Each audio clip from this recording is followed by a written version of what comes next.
admit I was a little bit jealous of the other experts because I'm like, I want them to love me too. So now that I'm back, hopefully I can shine just like a lot of them did. So I want to talk about today a concept that I learned about maybe, let's see, we've been with 2 years, so maybe like 2 years and 6 months ago, and it's how to create the first perfect date. How to create the perfect first date, all right? Because it is possible. And I want to give you a little bit of backstory on how this all happened, which is, I think we've all been through it, when you go on a first date, and I'll just tell you a little bit of mine. I went out with somebody, and we set it all up, and it was like, oh, let's meet at a French restaurant, and so we did, and I was there, and it was just like, oh my God, I think I'm in love, because who doesn't fall in love over dead snails? And so, at the end of the date, you have that highly anticipated, there's all that sexual tension, and you can start envisioning, like, oh my God, the second date, we're going to go here, and then this is going to happen, and there was even that anticipation of that, first kiss, you know how you get that? It's like, what are we going to do here? And then afterwards, I kind of just floated all the way to Brooklyn, right? And then, never heard from him again. And you're just like, what happened? And I think when we start internalizing that, what did I do wrong? You start playing that, that Carrie Bradshaw character. Was it this? Was it that? Was it, and so I'm here to say that with this formula, you won't have to go through that, okay? So now, at the same time that I went on a 6-month dating hiatus, I think some of you were here when I said no more dating, and within that, bloggers had created the idea of the non-date date, right, while I was away. And so when I stepped back into the dating realm, it was so happened that a literary agent was also following me, kind of Twitter stalking me through Twitter and Facebook. So we had a phone conversation, and she said, I'd really be interested in getting you a book deal, turning your blog into a book. What do you think about that? And I'm like, yeah. So, but I wasn't sure. Like, I'm a research-oriented person. So I'm just like, when I meet up with this person, what do I say? What do I ask? How do I know I'm getting the best deal? So who do I turn to? The love goddess, Aviola. Remember that Friday phone call? And so I said, Aviola, what do I do? Because she's a published author. What is it that I look for? What do I ask? And so I went to a lot of my friends. Luckily for me, another one of my friends is a life coach / love coach. And she said, okay, Nando, I'm going to show you, I'm going to kind of give you some tips on what you do when you meet up with your possible future literary agent. And there was a couple of things that she told me to do, and I did them, and I walked out of there like so happy, so like, yay, I did this. Now, we hadn't signed a contract or anything, but just I went through the motions, and I left there not having a contract signed, not knowing whether I was going to get a phone call or not from her, but I was comfortable in what I had done. So that very same night was my first date with German over here, and I said, why don't I apply those concepts to this first date? And I did, because I'm going to walk you through them, yeah? So the first thing that this life coach told me was that you have to create an intent. You create an intent for the date, all right? So that's step number 1, or that's your overall mission, is to create the intent. The first step in that is to set the tone, right? So what is it that you're seeking? Is it sex? Is it a long-term relationship? Is it a free meal? Like, you have to honestly ask yourself, what am I doing? What's the purpose of this date? Right? So you set that tone.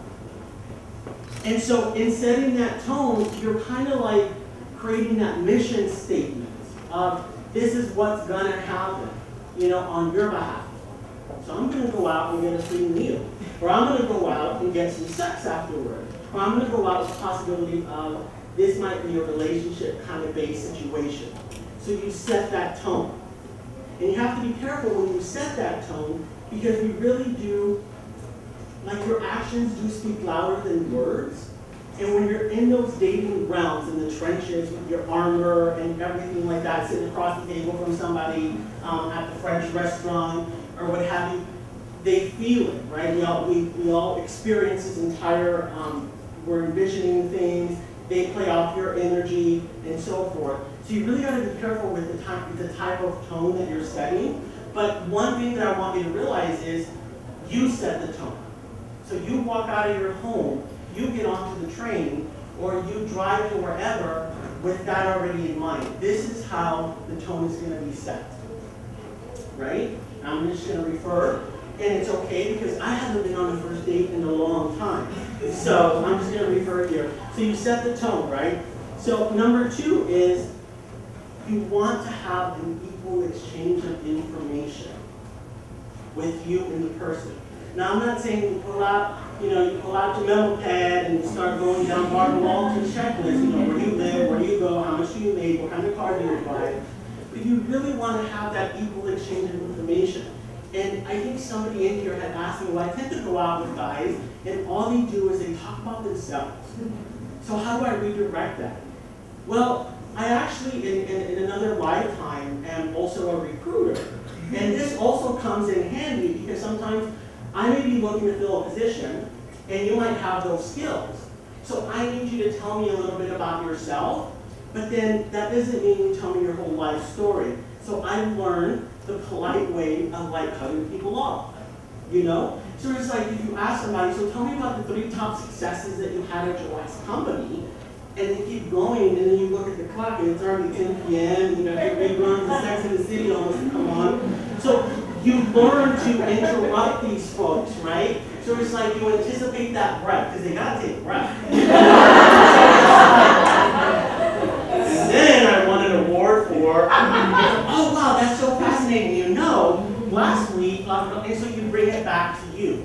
But you want to create, and that's me, you want to create that equal exchange of information. Because, just like an interview, is this the right person for you at the time? So I think so many times women, and I will say this because I get a lot of women that write me at nandoism.com, and they will say, well, he didn't do this, he didn't do that, blah, blah, blah. And it's just like, I really want you to focus on you during the date as well. So it's just like, he may look hot, he may be everything, the right package, but when you're talking to him, it's just not there, and it's okay, right? It's okay, so you have to have that going as well. You have to get to know, the purpose of the exchange is to get to know him, and when you get to know him, you might find out, oh, it's not a match, and that's fine, because that's what the first date is, to kind of get to know one another. It's nothing else. It's not like planning the wedding, or, trying to figure out, can I change the way he dresses, So that's one thing I want us to focus on. So that's number 2. Number 3 is, excuse me. Oh, and I have this great thing on like when you do that exchange, sometimes you have the whole, where you work, there's certain things that you try to avoid. People say, it's like talk about the ex and all that. I have a great one that I always used to use. So tell me something that happened to you that's kind of fun or interesting in the 4th grade, right?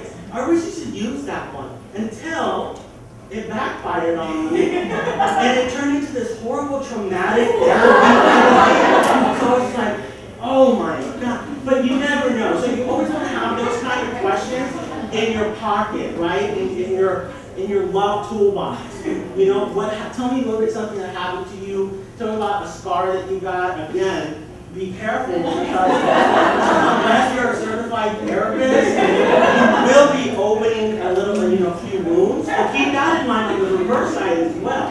All right, it's not first date. It's not free therapy.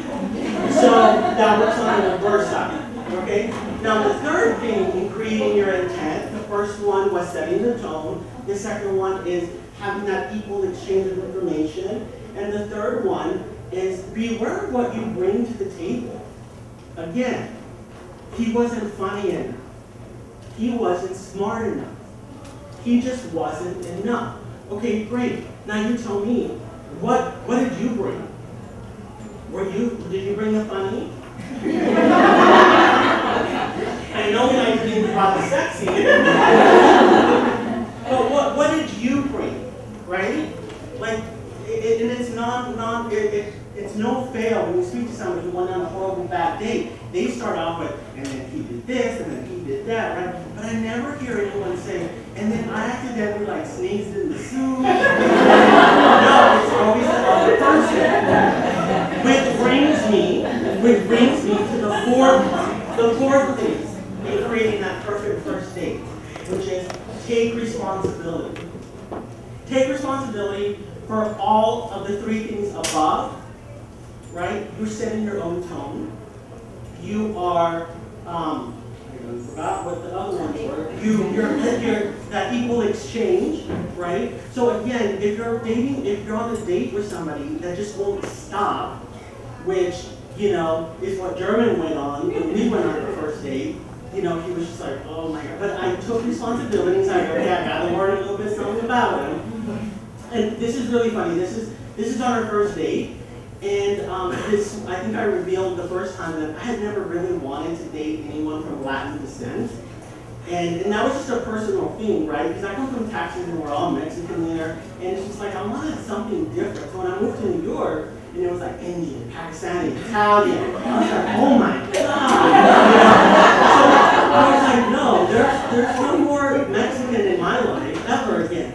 And so when we went out, it was really refreshing to have somebody that we could actually speak Spanish together with, because I hadn't had that ever. And it was a new twist, it was a new vibe. So we were talking, and the conversation steered towards TV shows we used to watch. So I asked him, oh my God, did you used to watch this one TV show? And I don't know if we have any Hispanics, Latins, I don't know what you like calling yourselves, but so there's this one show that I think if you're Latin, no matter what, you've seen it. It's called Chespirito. Yes. So and it's just like a kid show that they would have with adults. It's like a 90210 kind of. And so I said, have you ever watched it? Yes, oh my God. So we started talking about that. And then I said, okay, so if you watch that, then obviously you usually watch this other TV show. And he was like, yep, I used to watch that one too. She's a very famous Mexican comedian called India Maria. Oh, she's just amazingly funny. So we started talking about that. And then I was just like, I think this might be the one. And I said, what about? I said, so he saw Chespirito and he knows about India Maria. Obviously, he knows about this other one. So I said, what about Chiquidalas? Did you ever watch that? Oh my God, I used to love the girl with the blonde hair. And he looks at me like really puzzled. And he was just like, no, I've never heard about that one. And I'm like, yes, it was really popular. It was even more popular than the other two. And he was just like, no, really, I never heard of it. And I said, you have to. And I remember this. I said, it ran from 82. It ran from like 81 to like 83. And he kind of got quiet and was like, I wasn't born then. So that shut me down. I said, okay, let's keep moving on something else. How's your margarita? So that was that equal exchange. And I wanted to take responsibility for the conversation, And with that equal exchange, I wanted to hear about him too, because at that point, there was a lot of mystery there still. Because in my book, I talk about the 5 things you should never do before your first date, right? So in Dating DNA, I list those out, and it's true. Like you should never do these 5 things. But getting back to the intent, all right? So the 4th one is obviously taking responsibility. And the 5th one, the last thing in creating that intent that's going to help you with that perfect first date is, and I think it's the hardest one, is not becoming attached to the outcome. Right? And that's a big one. That's a really big one, because that means that there's no more waiting by the phone, wondering if they're going to call you back. There's no more playing all these things in your mind of, why didn't I get that second date? What did I do wrong? Because you did nothing wrong. Because you did these 5 things that ensured that you had a good time when you were on that first date. And I think the one thing I'm taking out of this entire seminar, which is there's a 4-letter word for somebody who never calls you back, and that's next. Right? That was like so phenomenal. think, you know, creating that first date is very important. And as you know, well, you know, we've been together for 2 years. And it's a constant, you know, reevaluation, right? But I want you to walk away knowing that the dating, seriously, as much as we're talking about envisioning and trying to work out of your diamond self and all of that, you know, finding your inner bombshell, honestly, the dating portion is going to be the easiest part of this entire thing. It really is. It's maintaining that healthy relationship that's going to require all that little extra work. It can be done, but the dating, I really feel as I look out onto these awesome faces that you should really be enjoying this process as much as you can. And if there's no enjoyment, then you have to shift. There's something in your dating DNA that's telling you dating is not fun, and this is really miserable, and that's what you're going to keep attracting. All right? So I think yeah. All right, we'll take a few because I want us to be on time. So we're okay. All right. 5 minutes of questions. No questions, yay! Oh. I thought I did my job and I educated everybody. Yeah. Okay. 5 things you should never do before a first date. I know it's in your book, but it piques my curiosity. I piqued your curiosity. I'll give you one, all right? Well, one of the things that you should never do before your first date, and I'll tell you why. Well, one of them is texting. And the reason why, once you set up that date, no more communication whatsoever. No more phone calls, no more texting, no more emails, no more Facebooking each other. You don't do that. And why? Because you want to build that mystery on that first date. You really want that anticipation. We're so used to the iPhone, where if I need something, bam, I get it. We're so used to emailing someone. I need a response from you, bam, I get it. We're in that, you know, self-gratification, instant mode. And so what happens with that is you're turning that off and you're actually using it to your advantage. And it's not a game. It's not a game. I'm not trying to tell everybody, okay, you know, this is game 101. But it's actually what you're doing is you're building that anticipation. Oh my God, I can't wait to, you know, it's almost Wednesday, and you know, you're anticipating, you know, your date. And so when you get on that date, you have that information, that exchange. What happens is when you start texting and emailing each other before the first date, you kind of start unraveling that your life story already. So by the time you meet up, you're just like, he knows that you hate your job, he knows that your meeting ran over, he knows that your mom stole your most comfortable nightgown. You know, like, these are all these things, and when you're on your first date, those are the things that you want to talk about. Like for us, yes, it was that I was dating way younger than my bracket, but it was just, you know, that nice flow of information. And I just wanted to get to know more about him, that anticipation really worked, you know? You have a question? What if you met through a mutual friend, exchange numbers, and then he does it and he calls you after a month and asks you, do you go? Do you want to go? I think she wants to go. I mean, it's oh, a friend this is question. A friend. I'm married, so. This is a friend. Okay.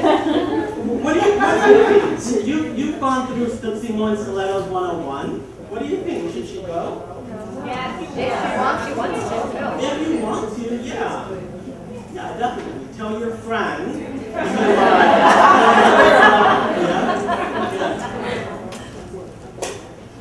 Yes. I am kind of dealing with the other side where you kind of go on that first date or you're meeting people through online or different places you go. And after that first date, I'm flipped. You know? I'm like, you know what, you're nice, I'm nice, but it's probably not a love connection. Not that I'm looking for a big one immediately, but I can tell that there's not enough commonality to even move further. And there wasn't any chemistry. No chemistry. Yeah. He's cute, but not that. Yeah. And they call, like they're good. I'm like, call again on Tuesday, and I'm like trying to do the brush off. I'm trying not to be mean. I don't want to be mean, but I think maybe I need to be a little mean. Well, you know what? Yeah, you know what kryptonite? Men are mean. There's one word, there's one phrase in the men vernacular that's like kryptonite. You know how Superman shows the kryptonite and he's like, oh God, I'm heartbreaking and I'm dying. And there's a phrase, and I've used it, and they pick it up just like that. And that phrase is, oh my God, I had such a great time. I think we're going to be such great friends. They get it. They get it. A little bit of, I think people, I think even are too pushy, like when we talk during the wingman section, we talk about pace. I think they're being a little more pushy than, you know. Because they're on a dating deadline. And that's another thing I talk about in the book is about killing your dating deadline. I think we all create them. Like I have to be married when I'm 32, and I have my first kid when I'm 34, and all of that. So it's just like people have different dating deadlines, and we have them ourselves. And it's like until you identify them, you can easily identify the other one. So they were talking about pace, let's get together, let's get married. I know we only met 2 hours, you're the right one for me, I have the ring right here. You know what? I love the ring. We're going to be such great friends. And, I will help you find that wife for you. Like, seriously, that phrase, and if you don't want to be the mean or what have you, that works. Like, it really works. Just repeat it. Sometimes, it's like, dog with the use face. Like, you just talk to. Yeah. I think that's it. All right, so thank you so much. In the back, I have copies, so if anyone is interested, I hope you mob the table in the back. Your dating DNA. And so thank you so much. What a great crowd. And I really appreciate it. NandoWisdom.com.